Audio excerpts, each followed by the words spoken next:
Welcome to Go Further, the podcast that dives deep into the minds of visionaries who refuse to settle for ordinary. I'm your host, Aaron Henninger, and on each episode, we'll sit down with creators and founders who are redefining what's possible in their industries. These are the innovators who wake up every day asking, how can I make this better? They're the ones who see obstacles as opportunities and turn impossible into challenge accepted.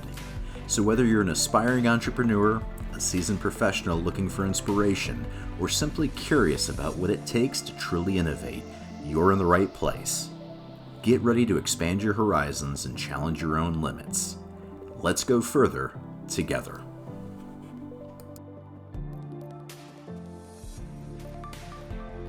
Today's episode features Ron H.R. Johnson, founder and CEO of Tassalent.ai.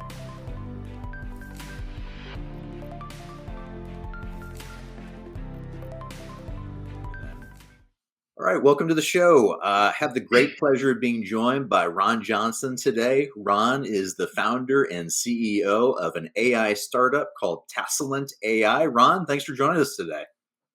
Yeah, thanks, Aaron. Thanks for having me. Excited to talk more about the company. So this is really interesting. So when you talk about the company, everything right now seems like it's AI.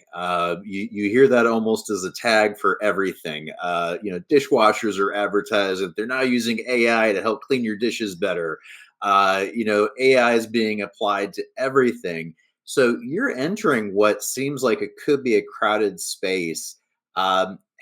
Help listeners understand what particular component or part of that AI sort of universe that you're operating in? What's the company focused on? And I guess, as you say, people, what sort of people do you see using your product, your solutions?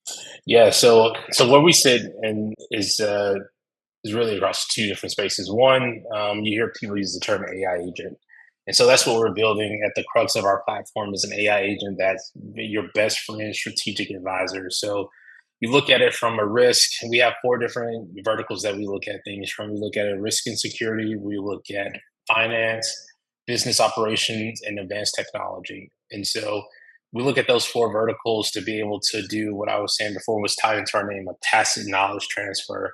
So all the knowledge that's implied that you and I have from our professional lives of 20 plus years, our goal is to do a transfer of that, doing our own data harvesting and collection to fine tune known large language models from the big tech companies that are out there and to give you a level of understanding and credibility behind how those decisions are made. And so that's where we sit in the other space. So our processes are really around responsible AI. And responsible AI is a lot of people might call it ethical AI, but when they call it ethical, they leave out the part about security.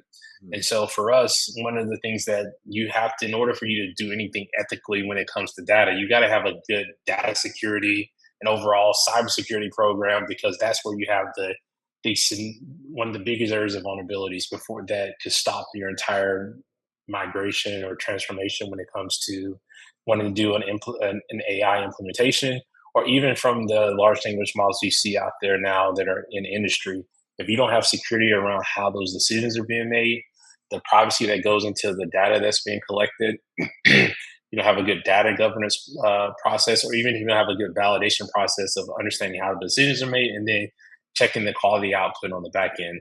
Each day you see in the news like some level of risk with a new output of large language model 3, 5.5, 7.5, whatever you can, not to name any of the big ones that are out there.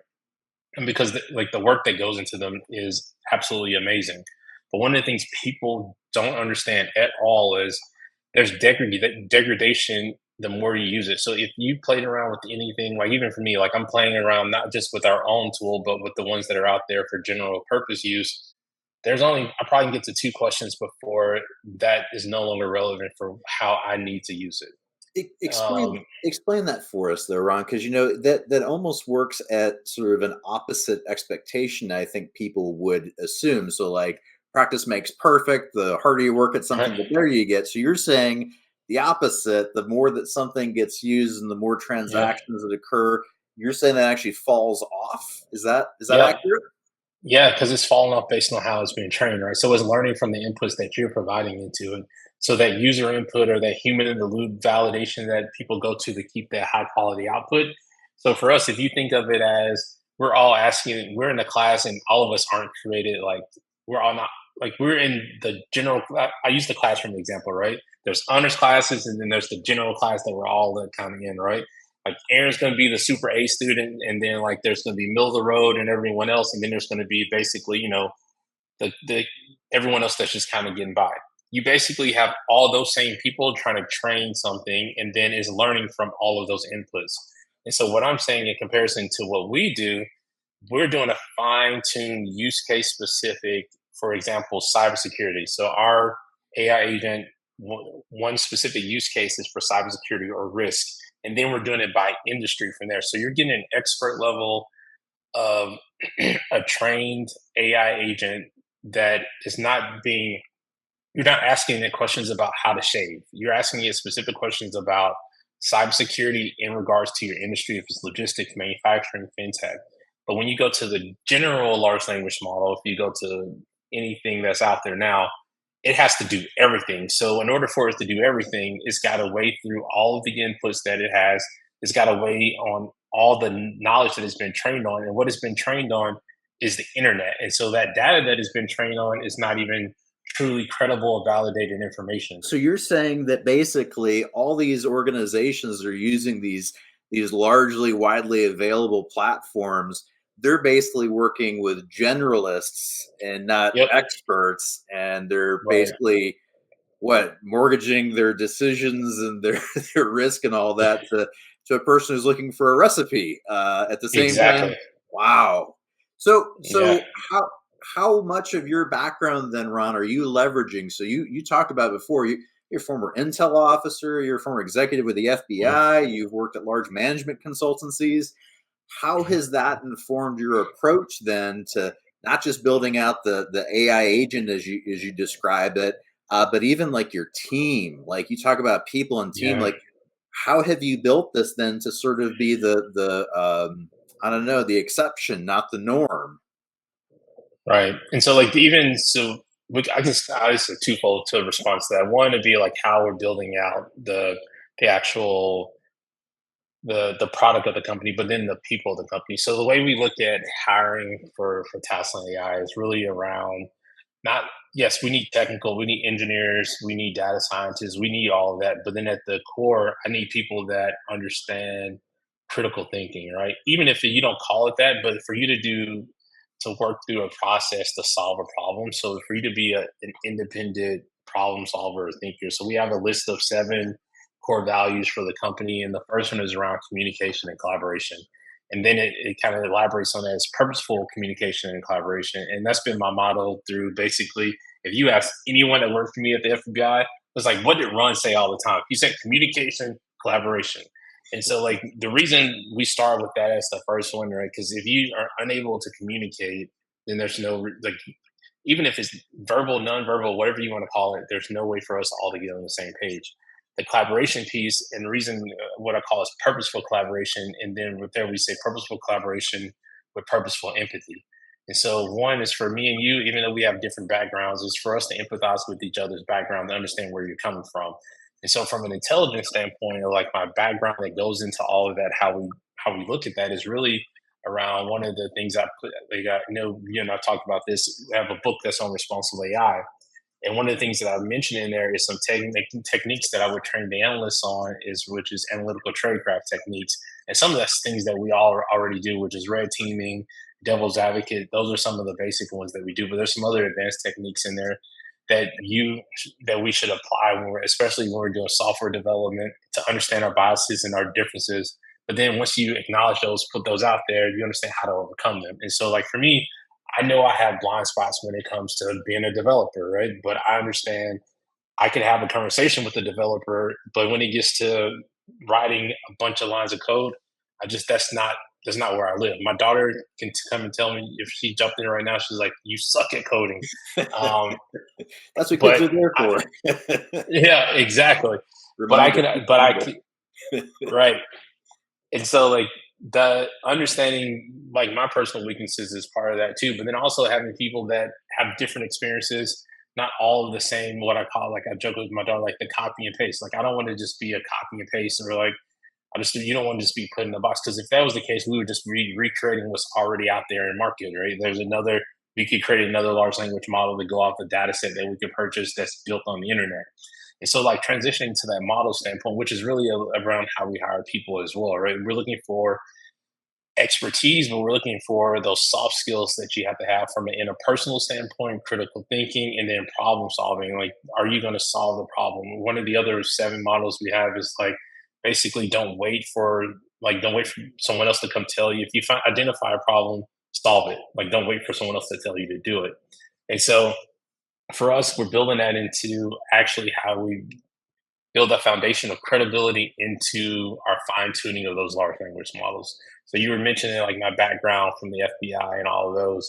Like I've been collecting sensitive and validating sensitive data for 20 plus years. The number one concern you see in the news and media now is privacy, right? Like, so it's like, what is my expectation of privacy on the internet or when it comes to these large language models? And that's what we're building into that experience I have from collecting and validating and putting trust into the information. That's actually how we're doing data collection and data harvesting to fine tune the large language models.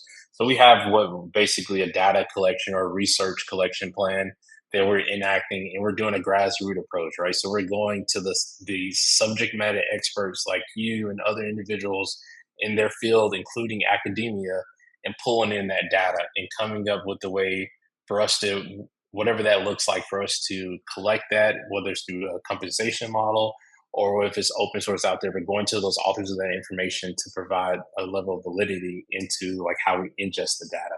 But we don't just stop there. So we have, well, there's a term that's called human in the loop. We call human in the loop extreme. So it's validating the outputs of how the algorithm is making decisions. And so we're going back to those same experts that's like, hey, here's the output that we have based on the responses or the prompts that are going into the solution. That's a continuous process. And that's the part where we were talking about earlier when it comes to like how these large language models work now from what's out there in the open world, is like that validation is occurring, but it's too much for someone to validate because it's doing everything. Because we have specific use cases, we've honed it in to where we can validate that, show you the basically the citations that go with how the decisions are being made, so you can go back and validate it yourself, or we can show you that level of transparency, which is another piece of responsible AI, is being able to have that transparency and be able to tell you how decisions are being made within your language model. I have a background having worked with consulting firms. You have a background. I know there's interest on this topic, but it also sounds like this looks like another revenue stream for a lot of companies that already do a lot of what I would call traditional consulting. Um, Yeah. how I guess what's your space then within, if I think about this as consulting, and let's say I have a small business, I don't have the money to afford like a blue chip firm, but I sure Yeah. could benefit from some advice and counsel. Just as I listen to you describe this, I mean, basically, are you building me my own consultant? Is that what I'm getting? Yeah. Yeah, no, absolutely. So like our go to market is really around mid market. So going back to what we talked about at the beginning of the call, is really around like that service, that selfless service piece. And so we really want to be able to do good and help others be able to empower them to be able to do good and improve and be more resilient as a business, as an organization, right? Just because you might not have the budget right now to be able to get access to what you call like the blue chip, but think of it as if you were able to get a steal in the draft, and that's now the MVP, or AKA Tom Brady. Like that's what we basically build. Like if you want to say like, hey, we're the Tom Brady of AI agents when it comes to like, you might not have known about us or like the resources that we have, but the talent you're going to get is going to get you seven Super Bowls and I don't know how many ever MVPs of that. And so to that point, yes, we're building you a strategic advisor that's able to help you with all of those critical business capabilities, but then also monitor all those critical business variables that you used to not even have to care about, right? You think about from regulations or economic impact, security, physical, or either that cyber. And you're looking, and typically what's out there in the market now is looking at it from a very tactical and transactional perspective, right? You get a solution that's going to tell you threat intel, business intelligence. It's going to go down. So it's like, hey, these are the breaches that are happening. But you look at what's happening right now in the world of like IT vulnerability, or even right the haves and have nots, right? The mid market companies from incidents that have happened recently, they're still not up and running. But if you're a super company, like, hey, you're back and running. Mine is like one that's going to be on the hill in the next couple of weeks, right? But the rest of them, and so the our goal is to empower those mid market organizations to be able to do as much as they can before they go and purchase and do major purchases, or before they do major transformations or major changes, is to make you a better steward of whatever other solutions that you need down the road to make your organization more efficient. And you've talked about, so I use that term blue chip, but I'll go back to it again. It sounds like the team that you've assembled, though, is made up, not unlike yourself, of these blue chip type individuals. Can you give us just sort of a sampling of like if I have a business and I partner with you, like what's the caliber of people on the team that we're talking about here? Because I was actually quite surprised.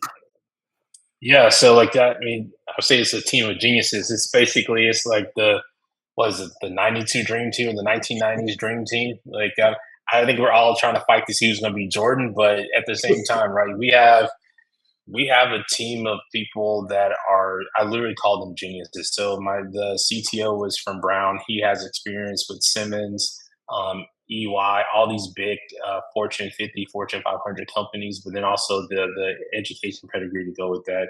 We have our senior product manager is from MIT. We have veterans that did armor cyber warfare, like offensive cyber, which is that's an entirely different world to be able to do that, and the level of clearances and the access is just insane. And the list goes on from the depth of knowledge and experience that the team has. That's just the tip of the spear, if you want to call it that. And Yeah. even we're onboarding even other individuals now that, again, it amazes me their capability, but then also their vision and understanding of what the company and the solution can do. And so the impact that they're building for the impact your business or any business that's out there is amazing. And what they bring to bear is what typically, if I go back to my life at EY, for me, I could never have all of these people on one engagement. If we did, then we're basically the bill rate, the billable hours would be insane. And this is actually what one of the clients that purchased the solution was saying. He's like, so I can never afford to get all of you in the room, but I basically just got you plus infinite level of expertise because that data collection that I mentioned to you before, we're going out to experts in industry and academia, the people that write the books, that write the papers, that write all the posts, that have all the followers, that understand, that have sat in the seat. So you're not getting basically a junior consultant that's coming in and regurgitating a PowerPoint deck to you. You're getting hard evidence and expertise that's backed by supporting documents or references that can tell you, like, hey, if you're this X type of business, these are the steps you need to take. Here's implementation examples. Here's you can chat with our AI agent to ask follow-on questions, and then you can partner with us to help you go even further from there. So it gives you these actionable steps instead of you getting just what I say, like a PowerPoint deck, which nothing wrong with a PowerPoint deck or a PDF, but that's a snapshot in time. Our platform, our AI agent's dynamic. It gives you that initial assessment, then it's constantly updating you once we pull in new information or we do, or if a peer does an assessment, and it lets you know where you stand and how you can continue to improve. You're talking about this AI agent. You're saying it's not one direction. I can actually have a conversation. I can Yes. ask questions, and then we're going back and forth. So it is Yep. getting that consultant. So it's like taking all your blue chip brains and having them on Yep. call. And I would imagine what I could do this 24 hours a day. Like I could wake up in the middle of the night. I read about this huge IT crisis we've had, and I can Ah, start frantically asking it questions. oh yeah, like that's actually one of the, consider the assessment part just the starting point, right? So like that differentiator piece that you just outlined is actually one of the biggest things that's going to be of value to you. Like, and that's one of what our clients are purchasing it for now, right? So if you're a mid-market company, or even if you're a large company, you usually have a team that would come in and tell you like, hey, here's what we found. here's what we're thinking. We're looking at all these different nodes. Our AI agent does that for you. And so if something's going on, it's already tracking because you've done that assessment.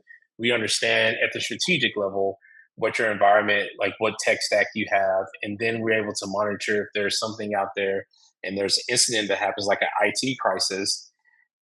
It will pull all of that information for you, send you an alert, and so it lets you be able to start making decisions quickly. Not It, only is it just telling you, it's going to find me and tell me, so I don't have to wait for the news feed. right, and it's going to Wow. pull all of it together for you, and then it's going to let you know it's going to give you some recommendations on decisions and actions to take based on your environment. And then if there's something you need from a document or like a communication plan, like that's going to be a part of like that alert that's going to send to you. And so it's going to be able to help you be more efficient. And then it basically helps you point the team in the right direction, right? So you have to Yeah. spend time like, hey, what's a credible source out there? Where is the information coming from? This is saying this. It's going to help you synthesize all of that information so you have it at your fingertips so you can make quicker decisions, you can recover faster, and you can be more resilient and get back online or stay online so you're not waiting for or you're not trying to call, I don't know, the help desk at X company, or you're trying to call a consulting firm that's already overwhelmed.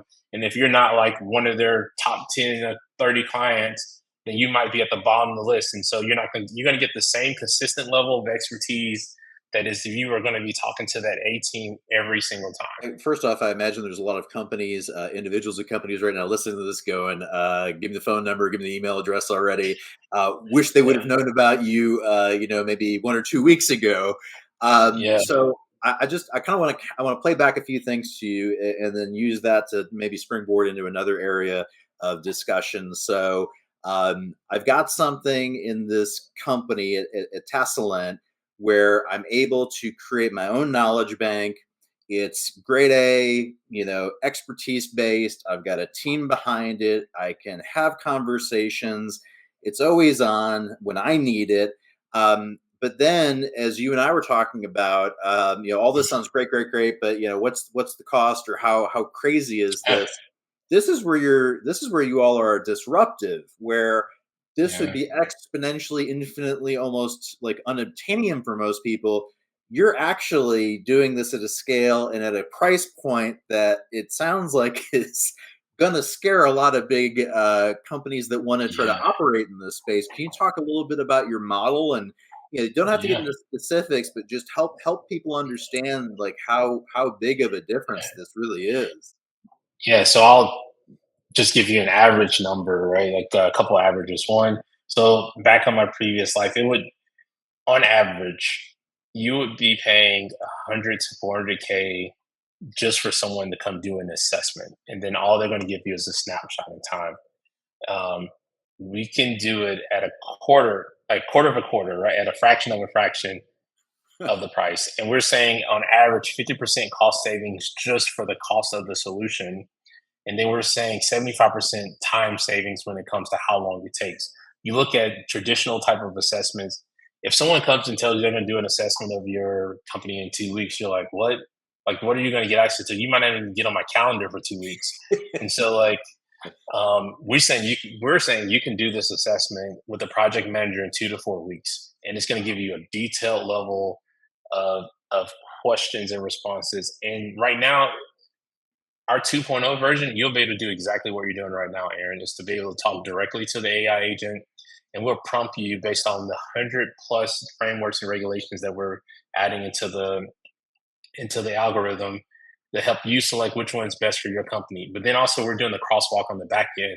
So if you answer questions in NIST framework or COSO or HIPAA, whatever it is, or ISO, we'll do the crosswalk for you so you don't have to repeat yourself or answer the same question 100 times. And so it'll be dynamic that way as well. But that not only it's not just this, we talk about the cost savings of just purchasing the solution. There's another cost savings that comes on the back end of basically just monitoring all of that. One of the we have a framework that looks at regulations, it looks at economics, social and security, um, time and all technology, all these different things. regulations is one of the biggest things that our clients are interested in, because for some of our highly regulated clients in financial services, there's regulations that change every single day at the state and federal and international level. We've set it up based on the assessment, right? Like I was saying, the assessment is the starting point. We monitor all of those regulations for you. And so that's another cost savings. For example, if you're a mid company, if you're a smaller company, if you're a smaller financial services company, you're going to pay hundreds of thousands of dollars to have someone monitoring. And then they have to spend billable hours to translate that back to you what that means. And so for us, again, it's a fraction of the cost. It's going to give you a higher quality output, and I guarantee you it's going to give you a higher quality output of what you would get if you went to a traditional type of service. And so we monitor it, lets you know how it's going to impact your environment, and then also it's going to tell you what actions you need to take. Our AI agent can generate new policies or documents for you. And then you can have the conversations like, okay, have you thought about this? Or you can give it feedback and you can go back and forth about, hey, what scenarios would this play out? But then also we let you know if you do absolutely nothing, here are the consequences. And so like that's to me, that's from an executive with experience in high like threat situations or high risk or helping Fortune 50 companies. That's something that everyone needs now, because the way we look at how you have to lead in this environment, you have to be concerned about all these other variables. He's like, well, what does it mean to me? Yes, they're pushing out news articles, but I don't understand what that means to me, or there's a new regulation, but how does that impact me? So you got to go call or research and Google all these different things. We bring all of that to you in the platform. So maybe last thing I want to play back to you, just again as I learn more about this. So historically, especially in corporate bureaucratic organizations, I know you've worked in them. I've worked in them. Most people have worked in them. Mhm. You find that there is the siloing that occurs. So is Yeah. Yeah. finance talking to legal? They have their own meetings. Are their strategic Mhm. plans aligned? People are trying to make decisions across lines of business or different verticals within an organization. This Mhm. data pool, or this model that we're creating, these frameworks, I would imagine, or I would suspect, part of your value proposition as well is this ubiquity of being able, regardless of who I am at the organization, being able to get to that hard, no kidding, verified, factual data, so we're making the right decisions on the same data set. Even like what you're talking about, the regulations may be different for Yeah. different parts of the business, right? Right. Right.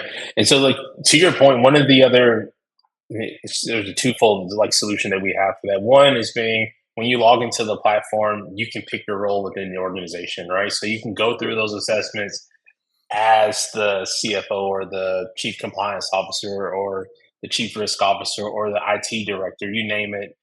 If it's not built in there, we can build it into and make the algorithm take you through the assessments that way. That's one way. The other piece of it is the outputs that are generated on the back end. We can account based off of the inputs that you need for your organization to help you break down those silos. So Ron, again, really, the solution itself sounds phenomenal. The part that you really got me on is that I don't have to keep asking the same questions every time I interact with the agent. I think that's where people Yeah. usually get turned off and walk away from a lot of these platforms and technologies. Um, could you maybe, I guess, I'm sure there are things that me not being a technologist that maybe I don't fully appreciate about the overall offering. So, anything else you'd like to cover there, just in terms of the suite of solutions that Tassalent is able to offer customers? Yeah, so um, so we have four different verticals to hit on those again. So we focus on risk and security, which is part of our Cheyenne vertical. Our next one is around advanced technology, which is our Andes, and then the final two is Olympus, which is around operational, and then Alpine, which is around financial. And so we're able to help. We have infinite level of use cases. One of the you hear from some of my peers in industry is like, oh, AI solutions should be use case agnostic. 100% we're use case agnostic. The reason we have those four different verticals because every framework that we've come across out of the 100 plus or additional ones that in the like custom for our clients or regulations that are coming out, those are all been ingested into the algorithm, into the solution, into the platform. And so we're able to help your organization not just with technology or not just with cyber. with risk, with business continuity, with operations. We can help you with all these different areas that you traditionally would have to go to five, six, 10 different other entities to be able to pull that in, or you need to spend your time, get on the call and do an interview with the traditional firm. And so what I would say also is like we're not there to replace a traditional firm. They're actually one of our partners in a lot of instances. We make you a better user of those solutions. And so you can focus more so, you've already identified your problem. So when you get to using those individuals, you can focus on the implementation and the formal transformation that goes beyond what your skill set is in house and what the and using our platform to leverage that to be able to be more efficient with the use of those third party solutions. That's fascinating. So if someone's listening to this right now, I would assume that they could probably get in contact with your company and do a Yeah, demo or ask yeah, more questions. How would you recommend people go ahead and do that if they want to learn more? yeah. So so right now you can go to tassilent.com, which is TACILENT, tassilent.com, or tassilent.ai. Both of those domains, you can get in touch with me or someone on the team directly to request a demo and to find out more. Fantastic. Well, we want to thank you for making yourself available, Ron. Yeah, Fascinating yeah, personal story, trajectory, and it sounds like you're doing something very unique in this space. So we appreciate you coming on. yeah. No, Aaron, thanks for the opportunity. Absolutely. Take care.